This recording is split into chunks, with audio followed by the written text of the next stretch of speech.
Good morning media మిత్రులకి నమస్కారం.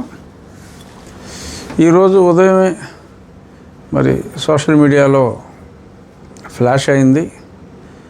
అక్కడ 28వ తారీఖు ఏలూరులో జరిగిన అంటే సుమారు 1000 మంది ప్రజలతో ఒక 3000 ఖాళీ కుర్చీలతో 1000 కూడా కాదు, ఎవరో లెక్కెట్టినోడు 730 అన్నాడు. బట్ 1000 మంది అని చెప్పి సింపతిగా మనం లెక్కెట్టుకున్నప్పటికీ ఓ 3000 ఖాళీ కుర్చీలతో ఆ ఖాళీ కుర్చీలు వాడేసుకున్న కుర్చీలు చూసుకుని, అంటే వాళ్ళు వేసుకున్న కుర్చీలే వాళ్ళు చూసుకుని అందులో మనుషులు ఉన్నట్టుగా ఊహించేసుకుని నోటుకొచ్చినట్టు వాగారు కొందరు. సో అలాంటి వాగ్గేయకారుల్లో ఒకడిని నోట్లో అని చాలా జుగుప్సాకరంగా మాట్లాడిన వ్యక్తిని మరి నిన్న మొన్న సోషల్ మీడియాలో కూడా ప్రజలు ముక్తకంఠంతో ఇలాగ ఆ నోట్లో కానీ నోట్లో ఉన్న నాలుకను పీకి కానుకలుగా ఇచ్చేవాడిని అంటే వాడు చాలా అతిగా పేలాడు. ఇప్పుడు సభ్యత అనేది చాలా అవసరం. నేను 4 సంవత్సరాలు ప్రతిరోజు మీడియాలో గంట మాట్లాడి పోరాటం చేశాను. ఏ రోజు కూడా అప్పటి ముఖ్యమంత్రిపై కానీ ఎవరి మీద కూడా నేను తోలనాడినట్టుగా మాట్లాడాలి. ఎందుకంటే ఒక డెకోరం ఉండాలి, ఒక సభ్యత సంస్కారం ఉండాలి. అది లేకుండా అది కోసేస్తా ఇది కోసేస్తా అనో నోట్లో ఎలా అంత జుగుప్సాకరంగా మాట్లాడే వాళ్ళని సభ్య సమాజం హర్షించదు. అదే విషయం మరి సోషల్ మీడియాలో కూడా ఎంతోమంది ఈ ప్రభుత్వం ఇలా మాట్లాడే వాళ్ళని ఎంకరేజ్ చేస్తుందా, ప్రోత్సహిస్తుందా ఏమిటి అన్నట్టుగా మరి చాలామంది వాళ్ళ మనోవేదనని సోషల్ మీడియా ద్వారా తెలియచేశారు. అలాగే పెద్దలు పవన్ కళ్యాణ్ గారి గురించే కాకుండా నా గురించి కూడా మాట్లాడిన మాటల మీద సోషల్ మీడియా చాలా మీడియా స్పందన ఎలా ఉన్నప్పటికీ ఇవాళ మీడియా అంటే సోషల్ మీడియాయే. సోషల్ మీడియా చాలా తీవ్రంగా స్పందించింది. మరి ఈరోజు ఉదయం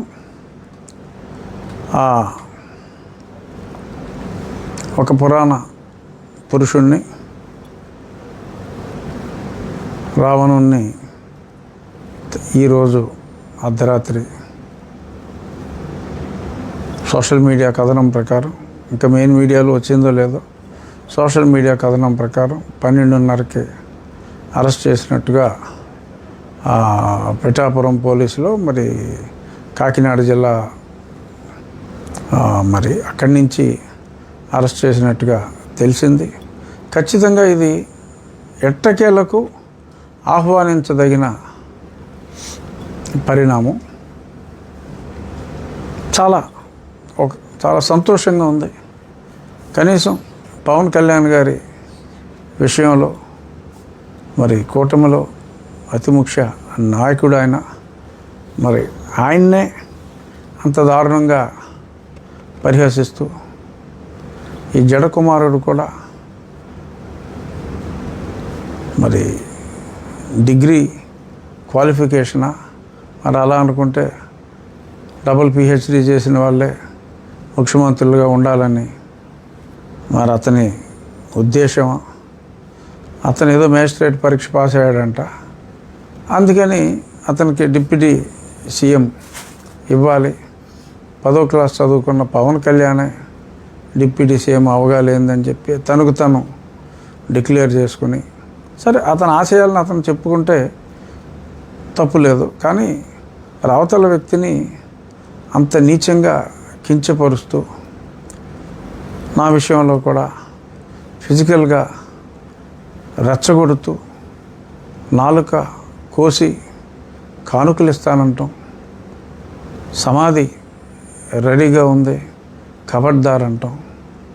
అలాగే దేశంలో ఉన్న చట్టాలని వైలేట్ చేయండి, నేను మీకు అనుమతిస్తున్నాను అని చెప్పి ఇష్టం వచ్చినట్టుగా రెచ్చగొడుతున్నట్టుగా మాట్లాడటం. మరి ఇవన్నీ దేనికి సంకేతం? ఇవి చూస్తూ భరించే మంచి మనసు ఎంత మంచి ప్రభుత్వం అయినా కూడా ఉండదు. జడ శ్రావణ్ కుమార్ గారు దేనికైనా శిశుపాలుడైనా మరి 100 తప్పుల వరకే భగవంతుడైన శ్రీకృష్ణుడు క్షమించాడు. మరి మిమ్మల్ని ఇంకా ఈ ప్రభుత్వం మన్నిస్తుంది అనుకోవటం పొరపాటు. మీ శిశుపాలుడు లిమిట్ మీరు ఆల్రెడీ క్రాస్ అయిపోయారు. నేను చెప్పాను, శ్రావణ్ కుమార్ గారు మాట్లాడిన చెత్త మీద నేనైతే కంప్లైంట్ ఇవ్వను. నా అభిమానులు ఎవరైనా ఇస్తే ఇచ్చిన పిదప ఈ ప్రభుత్వంలోని పోలీసు విభాగం ఒకవేళ చర్యలు తీసుకుంటే చాలా సంతోషిస్తానని నేను చెప్పడం జరిగింది.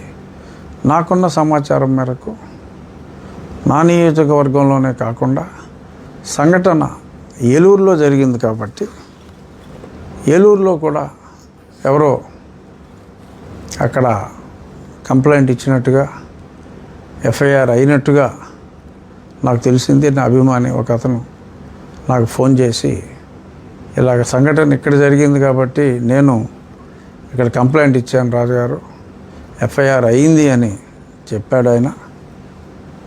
ఈరోజు ఉదయం నాకు ఏలూరు నుంచి ఫోన్ చేసి మరి ఎఫ్ఐఆర్ కాపీ ఇంకా రాలేదు, అఫీషియల్గా న్యూస్ రావచ్చు. ఏదైనప్పటికీ మంచితనానికైనా ఒక హద్దు ఉంటుంది. ఆ మంచిని నీ వెనకాలయ్యో ఓట్లు ఉన్నాయని ఆ ఓట్లను చూపెట్టి యువతల వ్యక్తులు భయపడిపోతారని ఇష్టం వచ్చినట్టు వాగినప్పటికీ నాలిక కట్ చేస్తారన్న భయంతో నోరు మూసుకుని కూర్చుంటారని ఊహిస్తే అవదమ్మా. ప్రజలు చైతన్యవంతులు, భయపడరు. ఒక లెవెల్ వరకే ఎందుకులే అనే మత సామరస్యంతో ఊరుకుంటారు. కానీ ఇలా దాడి చేసే విధంగా వచ్చి వ్యక్తిగత హననానికి పాలుపడి ఈ రకంగా మనిషినే లేపేసే విధంగా మాట్లాడితే క్షమించరమ్మా. ఖచ్చితంగా ఈరోజు చట్టం తన పని తను చేసుకునే ప్రక్రియలో ప్రజలందరూ ఎంతో అభిమానించే పవన్ కళ్యాణ్ గారికి ఒక రకంగా స్వాంతన ఆఫ్కోర్స్ కలిగించే దిశగా కనీసం పోలీసు యంత్రాంగం ముందుకొచ్చినందుకు సంతోషిస్తూ మరి డిప్యూటీ సీఎం గారికి జరిగిన న్యాయం ఈ ప్రభుత్వంలోని పోలీస్ శాఖ డిప్యూటీ స్పీకర్ విషయంలో కూడా తీసుకుంటుందని చెప్పి నేను ఆశిస్తున్నాను. ఇతన్ని కూడా మరి సూటు టై తోటి అరెస్ట్ చేస్తారా, మరి సూట్ లేకుండా అరెస్ట్ చేస్తారో నాకు తెలీదు. కానీ ఖచ్చితంగా అరెస్ట్ చేయాలి అని, ఎందుకంటే ఆ సెక్షన్స్ కూడా నాన్ బెయిలబుల్ సెక్షన్సే, ఖచ్చితంగా అరెస్ట్ చేయాలని నేను డిమాండ్ చేస్తున్నాను. నేను మాట్లాడింది రాజ్యాంగంలోని ఆర్టికల్ 341 ప్రకారం, 25 ప్రకారం మతం మారే స్వేచ్ఛ ఉన్నప్పటికీ 341 ప్రకారం ఆ మతం మారినది క్రైస్తవం కానీ ఇస్లాం కానీ అయితే వారికి ఈ షెడ్యూల్ కాస్ట్ వారికి ఉద్దేశించబడిన ఈ రిజర్వేషన్స్ చెల్లవు అన్న అంశం రాజ్యాంగంలో ఉంది. సుప్రీంకోర్టు దాన్నే రీఇటరేట్ చేసింది మళ్ళీ మొన్న అని చెప్తే, రాజ్యాంగ పదవిలో ఉన్న నేను రాజ్యాంగంలో ఉన్న ఆ అంశాన్ని మాట్లాడితే నా నాలుక కోసి నా సమాధి సిద్ధం చేసి వారి మనుషులతో నా సమాధి పూర్తి చేస్తాను అంటే, మరి సజీవ సమాధా లేకపోతే నిర్జీవ సమాధో నాకు తెలియదు, కానీ నాకు సమాధి కడతాను అని ఒక వ్యక్తి బరి తెగించి మాట్లాడితే అతనిపై చర్యలు తీసుకోలేని పరిస్థితుల్లో ప్రభుత్వం ఉంటే అంతకు మించిన దుస్థితి ఏ రాష్ట్రంలోనూ ఉండదు. ఇది అటాక్ ఆన్ కాన్స్టిట్యూషన్. రాజ్యాంగబద్ధ పదవిలో ఉన్న నన్ను రాజ్యాంగం గురించి మాట్లాడితే నాలుగు కోసి సమాధి చేస్తాను అని చెప్పిన తర్వాత కూడా చర్యలు తీసుకోకపోతే ఈ శాఖకు, లా అండ్ ఆర్డర్ శాఖకు అర్థం లేదు, అది వ్యర్థం అని చెప్పి నేను చెప్పటానికి వెనుకాడటం లేదు. This is what I wanted to demand. I am demanding it. That person has to be arrested. రాజ్యాంగబద్ధ పదవిలో ఎందుకుంటాం? రాజ్యాంగబద్ధ పదవిలో మమ్మల్ని పెట్టడం ఎందుకు? రాజ్యాంగాన్ని సూచించాలి, పాటించాలి అని చెప్పి సూచిస్తే నన్ను చంపేస్తానంటే మాట్లాడరా? అరెస్ట్ చేయరా? This is what I'm demanding this government. చూద్దాం ఏం జరుగుతుందో చూద్దాం. ఇవాళ రేపట్లో డిప్యూటీ సీఎం గారిని మాట అన్న వ్యక్తికి జరిగిన న్యాయం, డిప్యూటీ స్పీకర్ని రాజ్యాంగబద్ధ పదవిలో ఉన్న నన్ను అంటే చర్యలు తీసుకోలేని అచేతన స్థితిలో ఈ మంచి ప్రభుత్వం ఉంటుందని నేనైతే అనుకోవట్లేదు. ఈ ప్రభుత్వం మంచి ప్రభుత్వం అని ప్రూవ్ అవ్వాలంటే రాజ్యాంగంపై ఇలాంటి దాడులు చేసే వాళ్ళని దండించకపోతే ఇది మంచి ప్రభుత్వంగా గుర్తించబడదు అని నేను డిమాండ్ చేస్తూ, చూద్దాం రాబోయే 24, 40, 48, 72 గంటల్లో ఏం జరుగుతుందో చూద్దాం. సార్, ఎక్కడైనా మీ అభిమానులే కేసులు నెంబర్ పెట్టారు కదా సార్, కంప్లైంట్ ప్రభుత్వం సుమోటోగా తీసుకోవచ్చు కదా సార్, ఎందుకు తీసుకోవట్లేదు మీ విషయం?